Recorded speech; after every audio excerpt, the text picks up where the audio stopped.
Friday night in July 1990, in Gulf Breeze, Florida, Patrol Officer Don Stevens spotted a van travelling with faulty taillights. Stevens stopped the van and asked the driver for ID. When the driver failed to furnish any ID, Stevens ran a computer check, which revealed something rather unusual. The man driving the van was a soldier who'd gone AWOL. And it would turn out that he wasn't the only AWOL soldier. There were 6 of them, and the local law enforcement quickly rounded them up from a nearby home and a campground. The New York Times reported they had gone AWOL from the Army Intelligence Unit at the sensitive National Security Agency eavesdropping post in West Germany. The soldiers had with them several duffel bags, suitcases, and briefcases. And so begins a very strange tale.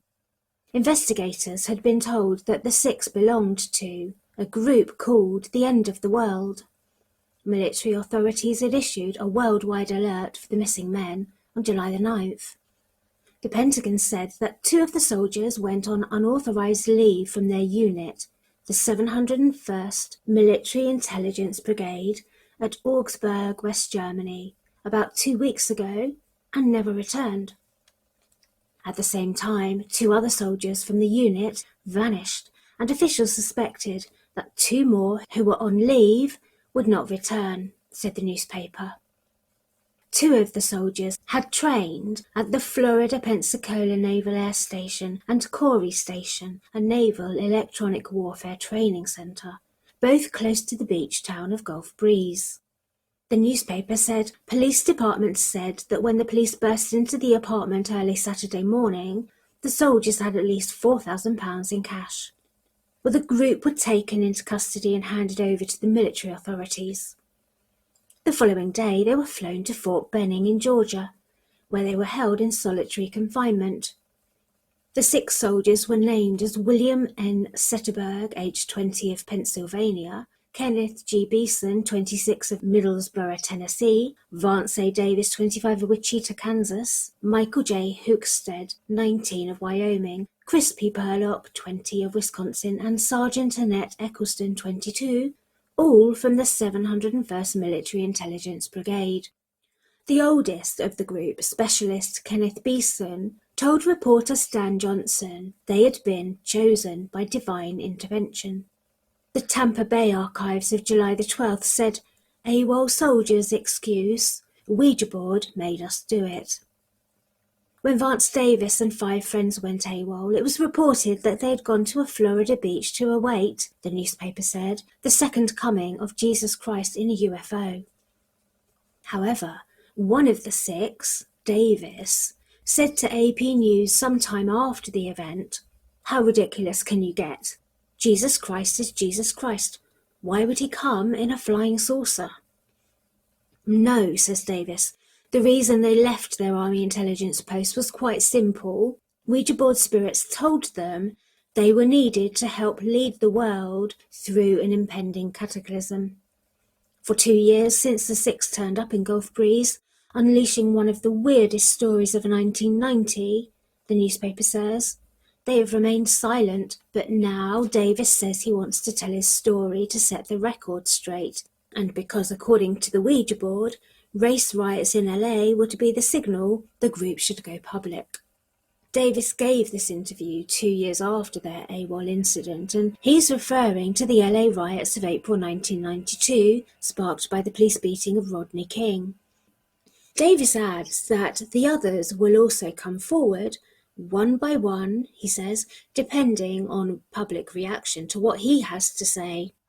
Presumably, the public reaction wouldn't be too flattering. Rather unexpectedly, given the usual tradition, the AWOL soldiers were not court-martialed and imprisoned. Instead, they were honourably discharged. The Army apparently offered the 6 a non-judicial punishment with no trial by court-martial, after an investigation by the Army Intelligence and the Pentagon found no evidence of espionage, which had been their initial concern. AP News reported, as punishment, they were reduced to the lowest ranks and forfeited half a month's pay for the offences of AWOL and forged leave papers, the Army said. Many reading the news articles back then must have wondered, Why were the six let off so lightly? Surely it was highly unusual. Or was it that the military wanted to settle the matter as quickly and subtly as possible, given the public embarrassment to the military from what the six were claiming? After all, the six had top secret military clearances. Said Davis, "It all began innocently in November 1989. We decided to do some experimenting," he said. "We wanted to see if there was something actually to it. ESP, parapsychology, ghosts, tarot cards." Davis says the group hit brick walls until they tried a Ouija board. "Someone showed up," he said. "I'm talking spiritually." In the months that followed, says Davis, several spirits talked to the group, predicting the Gulf War and the 1990 Iran earthquake.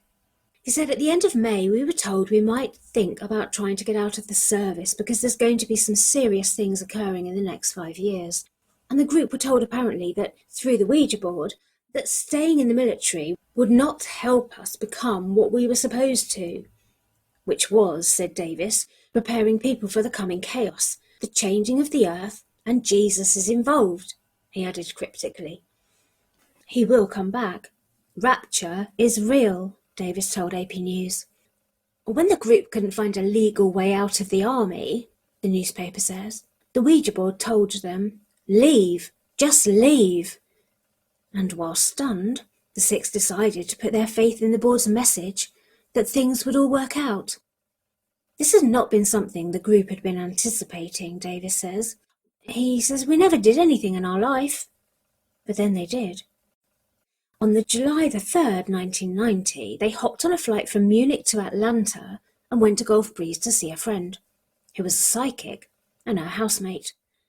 Davis said in his later interview that he continued to hold faith in his actions and his mission as told to him through the Ouija board, although the six of them went their separate ways shortly afterwards. According to Davis, events are still afoot, he said, including food and race riots, volcanic eruptions, and a gas leak that will devastate New York City. Davis went on to write a book after his unorthodox actions, calling it Unbroken Promises. The book tells of a story of a rogue military platoon who embark on a quest to kill the Antichrist, and at the same time track down and rescue his long-lost love from the Antichrist, Miss Valerie Honeysuckle. When the group went AWOL, they told Northwest Florida Daily News that they were acting on psychic input from biblical figures. AP News said Davis told them, "When all this occurs," he means the chaos, "we'll be gone again. The six of us will be somewhere else. People will be looking for us and they won't be able to find us." Where will they be then? He said, "After the things occur, we'll come back again to help out, put the pieces back together. I'm not quite sure that 6 of them would be enough." Northwest Florida Daily News reported 6 AWOL soldiers say they aimed to kill the Antichrist. Adding, a member of their unit told the newspaper Stars and Stripes he spoke on the condition his name would not be disclosed and that the cult has additional members in the area. "There are others," he said, "who are upset they didn't get invited." The group of 6 were analysts assigned to intercepting, identifying and exploiting foreign communications and had handled classified material, military spokesmen say. Curiously, the Gulf Breeze Sentinel and other local newspapers apparently reported a couple of days after the apprehensions of the 6 that someone sent a teletype to the army and the news outlets, AP News, UPI, ABC, CBS, etc., and the message was, "Free the Gulf Breeze 6. We have the missing plans, the box of 500 plus photographs, and the plans you want back. Here is proof with close-ups cut out. Next we send the close-ups." Who sent the note? And what did they mean by it? Theories about the strange case were developing in alternative and conspiracy-minded people that the 6 had come to meet aliens. A man living in the area called Ed Waters had, before this incident, claimed to have spotted a UFO and taken photographs of it, although years later a model of a UFO that looked remarkably similar to the one in the photos was found in Waters' attic after he'd sold his house, laying claims, of course, that the sighting had been a hoax. Although Waters claimed that the model UFO must have been planted in his attic after he moved out, in order to discredit him. Another theory was that the Six didn't do this all by themselves, that they must have been subject to military interference in the form of mind control, like the very real MKUltra experiments, and that this hunt for the Antichrist had been the rather unfortunate result. In 1990, researcher Martin Cannon wrote The Controllers, in which he claimed to have discovered over 200,000 pages of documents from organizations including the CIA and the Department of Defense, as well as testimonies, letters and witness statements confirming the use of mind control. And Cannon believed he had found that a person's mind could be controlled. He said evidence exists linking members of the intel community, CIA, Naval Intelligence, DARPA, with esoteric technology of mind control.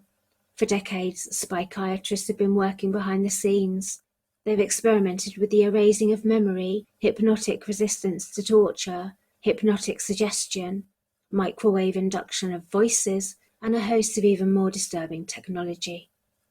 Is it still going on? Yes, according to Martin Cannon. Were the Gulf Breeze Six also mind-controlled inside their intelligence unit to see what they could be influenced to do, whether for good or bad, like Manchurian candidates? But to what purpose?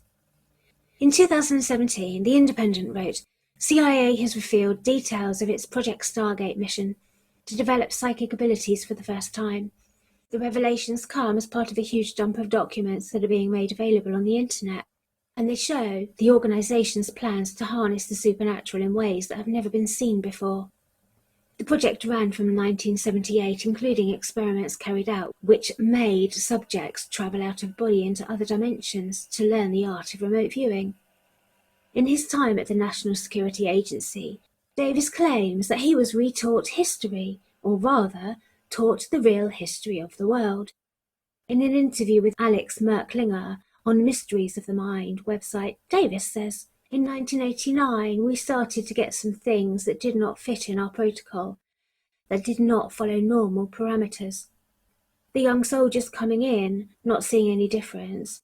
Us that have been in for a while, I was in from 1983, we did see the difference. Chain of command was a little different. Certain things we were told to ignore. From 1989, we started researching things, and believe it or not, dreams started coming back. At that point, we started to do a lot of research that included a Ouija board. We did not really want to test the Ouija board. We unfortunately did. So, does this mean this research and experimentation was part of the job description as intel analysts? Were the Six being fooled into believing they were receiving biblical commands through the Ouija board?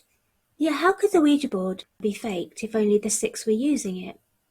In Davis' book, Unbroken Promises, he writes, the government had known of our plans and had an operative on the plane with us, just as Sapphire, one of their claimed spirit guides who came through, had told us.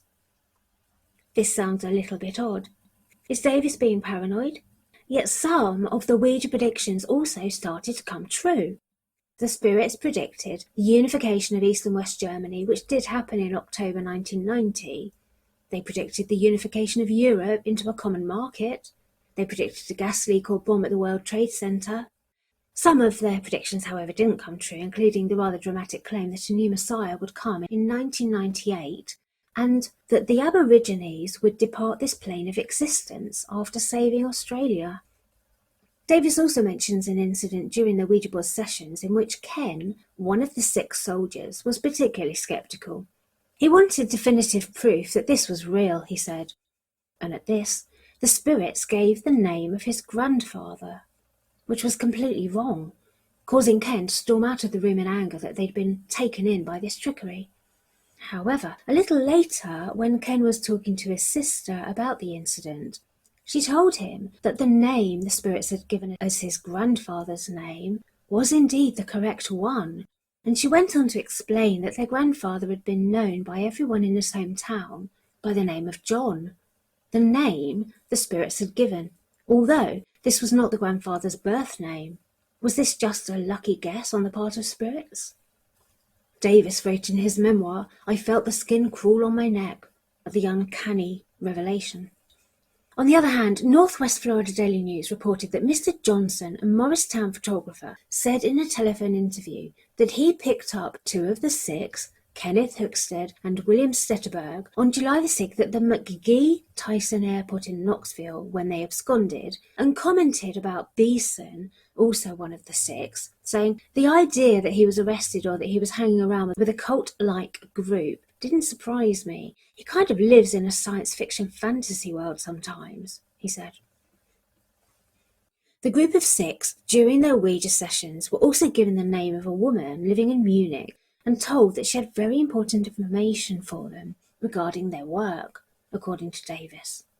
The spirits didn't actually give her full name nor her address, though. However, the group managed to track down a woman who they believed to be her, and when they went to her apartment, it turned out that she did indeed have some information for the things they were learning and for their mission, although Davis doesn't explain what this information was. He explains in his book that their mission had been to get their information to the president, but that their information had been seized by the cop who stopped their van with the 40 tail lights. Davis also made some outlandish claims of information he had received from the spirits. That Europe, he said, was controlled by 12 gentlemen who bought all the gold. They are not fascists, he said, not communists, they are called unionists. They are a totally different breed. They are also eugenicists, he said.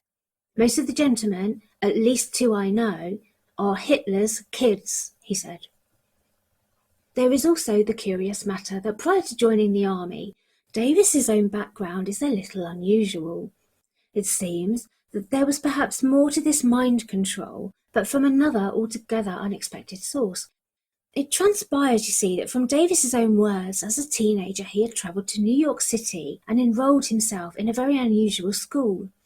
It was called the Alex Merklinger School, the Institute for Human Potential, where he took a class in the Silver Mind Control method of self-hypnosis.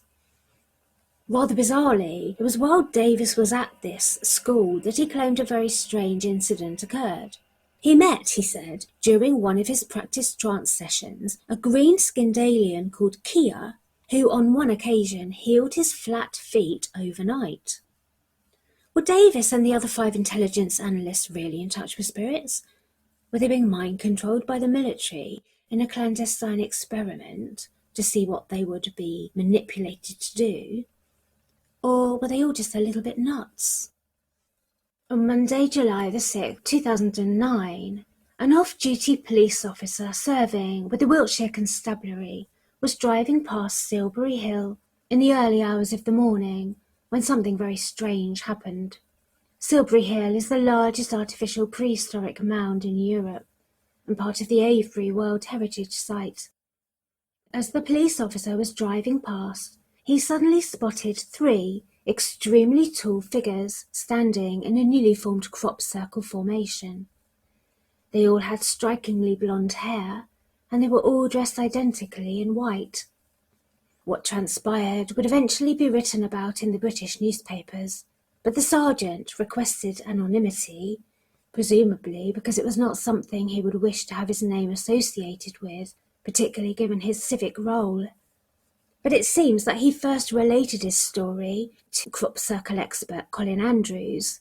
Andrews, along with his research associate Andrew Russell, listened to the policeman's tale and produced a report on it. Russell writes, "At first he thought they were forensic officers as they were dressed in white coveralls. The policeman was very curious, and so he left his vehicle and began walking towards the field in which they stood." The report continues, "The figures were all over 6 foot. They seemed to be inspecting the crop. Well, as the policeman got closer, reaching the edge of the field, he heard what he believed to be a sound not dissimilar to static. It was a crackling noise, which seemed to be running through the field. The crops were moving. The report says he felt the hair on his arms and back of his neck raise up. The policeman called over to the figures, who apparently at first ignored him, not glancing up. However, as the policeman entered the field, the figures looked up and began running. Said the policeman, they ran faster than any man I have ever seen. They were gone. I got scared, I got an uneasy feeling and headed for the car. For the remainder of the day, he said he had a throbbing headache which just wouldn't go. Later, Colin Andrews accompanied the policeman back to the spot. Andrews noted that the policeman said the figures moved incredibly fast.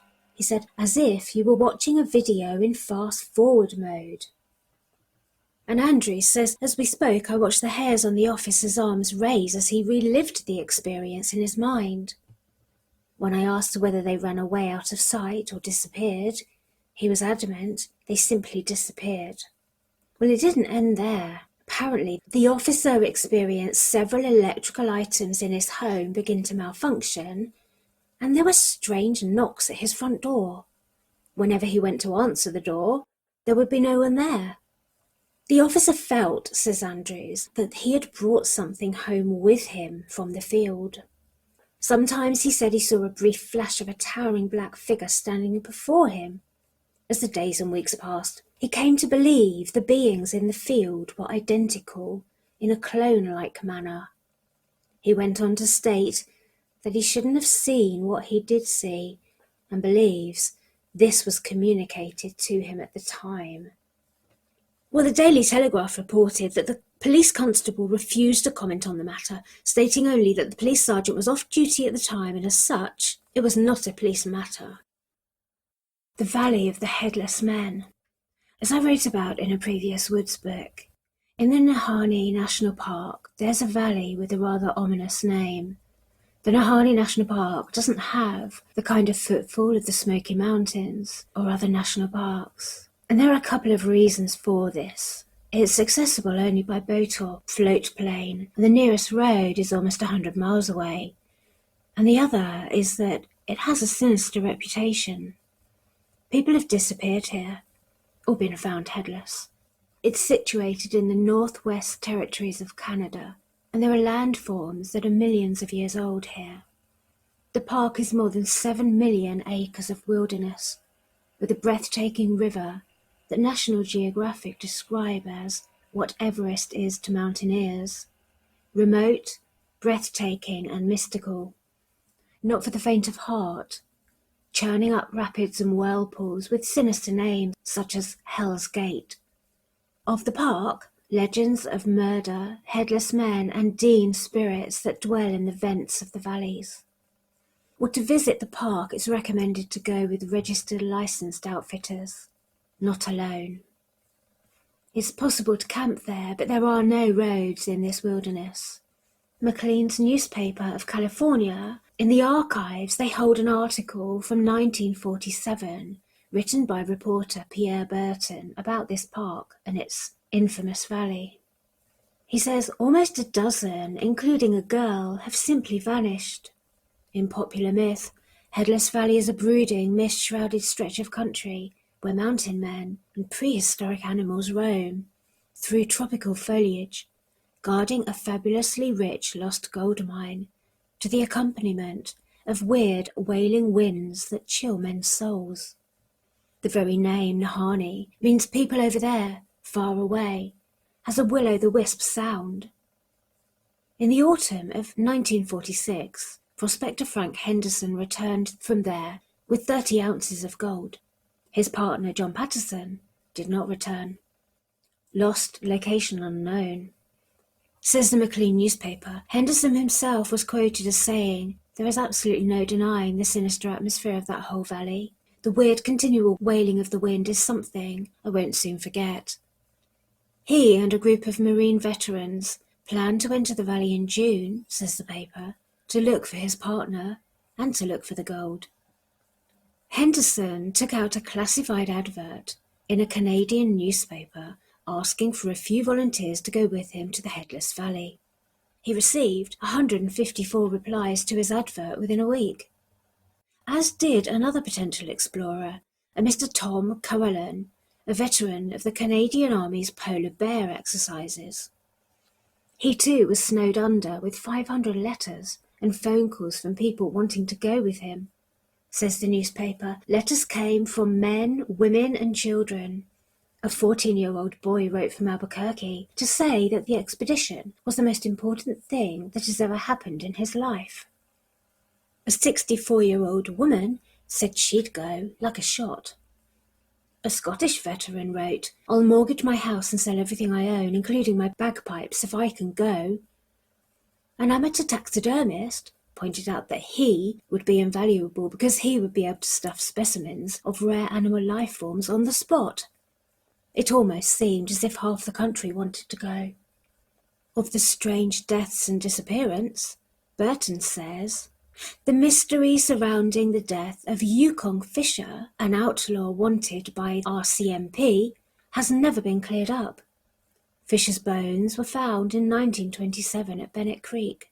Nor has the death of Phil Powers, whose charred bones were found in the ashes of his cabin on Flat River in 1931, been fully explained." Burton says the RCMP investigated his death and blamed a faulty stovepipe for burning down the cabin, but prospectors were quick to point out that Powers was an experienced prospector who built his cabin with plenty of room for the stovepipe to go through the roof without touching the timbers, and that the fire was so intensely hot that it left very little of Powers, and his cache was untouched. Two prospectors, Bill Eppier and Joe Mulholland, disappeared on the Nahanni River in 1936. All that was found there was a burnt cabin. There was also the disappearance of Angus Hall, a prospector. Greedy for gold, says the paper, impatient for the slowness of the party, he pushed ahead and was never seen again. There was also the disappearance of a woman. "Somewhere in the country," says the Maclean, "lie the bones of Annie Lafayette. While on a hunting party in 1926, she vanished. Months later, an Indian named Big Charlie told of seeing her climbing a hill naked. Concluding that a devil had got to her, he refused to follow.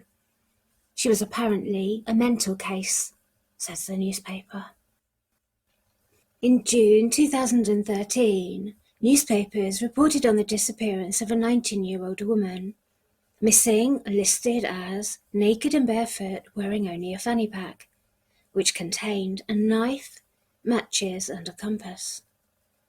With black hair and brown eyes, 5 foot 7 inches tall and 115 pounds, Maureen Lenua Kelly, nickname Anu, born in 1993, was last seen in Cougar, Washington, on June 19, 2013. She was with a group of friends at Canyon Creek Campground in the Gifford National Forest, when she apparently left them on foot, saying she was going on a spiritual quest and would be back by midnight. Before leaving her friends, she reportedly removed her shoes and all of her clothes, wearing just this fanny pack as she walked off. It was approximately 5 p.m. In the early hours of the next morning, her friends reported her missing, when she didn't come back. An extensive search for Kelly began later that day, led by the Scammania County Sheriff's Department, but they couldn't find her. Search authorities determined that she had crossed Canyon Creek and headed north, climbing upwards in the direction of Forest Service 54, but searchers lost her trail after this. She never has been found, and her disappearance remains unsolved to this day. The search for Kelly, or Anu, lasted a week. Bare footprints matching Anu's shoe size were reportedly found crossing Canyon Creek and climbing up the opposite bank, but here her trail was lost. Canine units were unable to pick up any further trace. Under Sheriff Dave Cox told ABC News it was believed that Anu only had a knife, a compass and matches. Although it was mild in the daytimes, nighttime temperatures were low enough to cause hypothermia. The sheriff said she had talked about doing this spiritual quest for evidently quite some time. The folks that she was with, they felt that this was something she needed to do. He explained that a person in good physical shape could travel 5 miles a day in the forest if they were going at a pace, but in the Canyon Creek area, where Anu was, it's particularly steep. He said it's a rough, remote area with a lot of timber and brush. It's going to be a tough go for her. And, of course, she had no shoes on. Cox said that difficult weather conditions set in a couple of days into the search, thick cloud which prevented helicopters from scanning for signs of Anu and limiting the search crews on the ground. ABC News said that although search crews found bare footprints that appeared to be the same size as Kelly's, it was unclear if they were hers. Skamila County Sheriff Dave Brown told ABC that given the lack of clues, searches would be scaling down. Well, she never was found. Former Marine and Special Forces soldier Robert Springfield disappeared while hunting with his son in the Bighorn Mountains in Montana in 2004, an area he'd grown up exploring. This was his hunting ground and he knew it well. Searchers combed the area for him using a helicopter with infrared sensor, 24 specially trained dogs, and over 200 volunteers. They used a grid system to comb the area intensively. At one point, more than 200 volunteers and more than 20 trained tracker dogs conducted the most thorough search of a 5-square-mile area where he'd last been seen. They found no signs of him at all.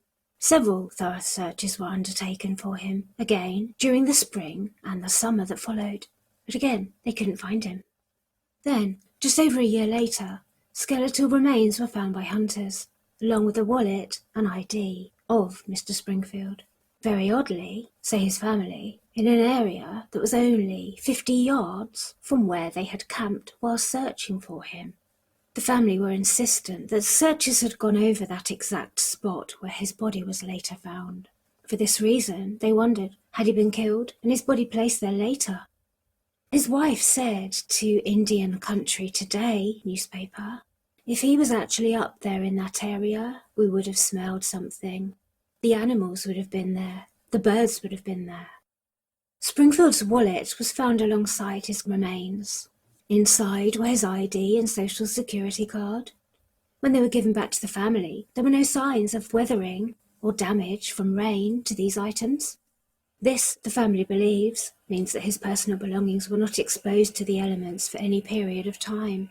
The disturbing implication then is that this would surely mean he was not outdoors 11 months he was missing, and the family were understandably seeking explanations and some kind of justice and closure on the tragic case. His death was listed as undetermined. Where was he in the time that he was missing? And then placed back, somehow, by someone or something, in the exact area that everybody had been looking for him.